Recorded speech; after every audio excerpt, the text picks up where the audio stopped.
ಸಹಾಯ ಈ ಚಾನಲ್ಗೆ ಮಾಡಿ ಹಾಗೂ ನಿಮ್ಮ ಧ್ವನಿಯನ್ನು ಕಾಪಾಡಿಕೊಳ್ಳಿ. ಇವರ ಒಟ್ಟು ಗುರಿ ಇವತ್ತು ಏನಪ್ಪ ಅಂದ್ರೆ ಸತ್ಯ ಹೇಳೋ ಪ್ರಯತ್ನ. ಇದ್ರಲ್ಲಿ ಇಲ್ಲಂತ ನಾವು ತಪ್ಪು ಮಾಡಿಲ್ಲ ಅಂತ ಹೇಳಿಕೊಟ್ಟಿಲ್ಲ. ನಾನು ಮಾಡಿರ್ಬೋದು ತಪ್ಪು, ಇನ್ನೊಬ್ರು ಮಾಡಿರ್ಬೋದು ತಪ್ಪು. ಕೆಲವು ಮನೆಯಾರು ಹೊಂದಾಣಿಕೆ ಆಗ್ತಿರ್ತದೆ, ಇಲ್ಲ ಅಂತಲ್ಲ. ಬದುಕಬೇಕಾಗಿರ್ತದೆ, ಬದುಕುಳಿಬೇಕಾಗಿರ್ತದೆ. ಒಂದು ಕಡೆ ನೀಲು ಅನ್ನುವಲ್ಲಿ ಲಂಕೇಶ್ ಒಂದು ಮಾತು ಹೇಳ್ತಾ ಇರ್ತಾರೆ. ಏನಪ್ಪ ಅಂತಂದ್ರೆ, ನೀವು ಮರ ಆದ್ರಪ್ಪ ಅಂತಂದ್ರೆ ಬಿರುಗಾಳಿ ಬಿದ್ದು ಹೋಗ್ತೀರಿ, ಹುಲ್ಲಾಗ್ರಿ ಅಂತೇಳಿ.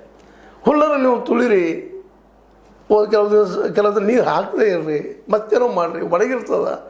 ಮತ್ತು ಒಂದಿಟ್ಟು ಮಳೆ ಆದರೆ ಮತ್ತೆ ಜಲ್ದಿ ನಿಲ್ತದೆ, ಚಿಕ್ಕಿರ್ತದೆ. ಅದ್ರ ದನಗಳು ಅಡ್ಡಾಡಿದ್ರು ಸಹಿತ ಆ ದನ ಅಡ್ಡಾಡಿದ ಆ ಶೈಲಿನ ತೊಗೊಂಡು ಮತ್ತೆ ಗೊಬ್ಬರ ಮಾಡ್ಕೊಂಡು ಮತ್ತೆ ಬೆಳೀತದೆ. ಹುಲ್ಲಾಗ್ರಿ, ಯಾಕಂದ್ರೆ ಆಹಾರವಾಗ್ತೀರಿ, ಜೊತೆಗೆ ತಂಪನ್ನು ಕೊಡ್ತೀರಿ, ಜೊತೆಗೆ ಸಮಾಜಕ್ಕೆ ಒಂದು ಅನಿವಾರ್ಯ ಆಗ್ತೀರಿ, ಎಲ್ಲರಿಗೂ ಆಹಾರ ಆಗ್ತೀರಿ ಅನ್ನೋಂಥ ಮಾತನ್ನು ಭಾಳ ಸುಂದರವಾಗಿ ತಮ್ಮ ನೀಲು ಅಂತ ಬರಿತಾಯಿದ್ರು ಲಂಕೇಶ್ ಅವರು. ಅದರೊಳಗೆ ಹಾಕ್ಕೊಂಡು ಅಂತಿದ್ದವು ಈ ಒಂದು ಇಂಥ ಅನೇಕ ಒಂದು ರೀತಿ ಅವು ತ್ರಿಪದಿ ಅಂತಿರೋ, ಚೌಪದಿ ಅಂತಿರೋ, ಏನಂತಿರೋ, ಒಟ್ಟಿನಲ್ಲೇ ತಮ್ಮ ಅನುಭವಗಳನ್ನು ಭಾಳ ದಿಟ್ಟವಾಗಿ ಹೇಳ್ತಾ ಇದ್ರು.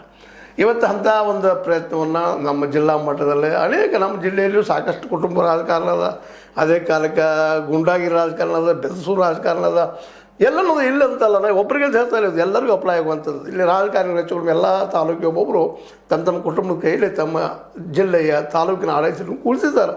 ಇಂಥವ್ರ ವಿರೋಧವಾಗಿ ಧ್ವನಿ ಎತ್ತಿ ಹೇಳೋದಪ್ಪ ಅಂತಂದರೆ ಅದು ಸುಲಭದ ಕೆಲಸ ಅಲ್ಲ ಅನ್ನೋದು ಎಲ್ಲರಿಗೂ ಅನುಭವದಿಂದ ಗೊತ್ತಂಥ ವಿಷಯ.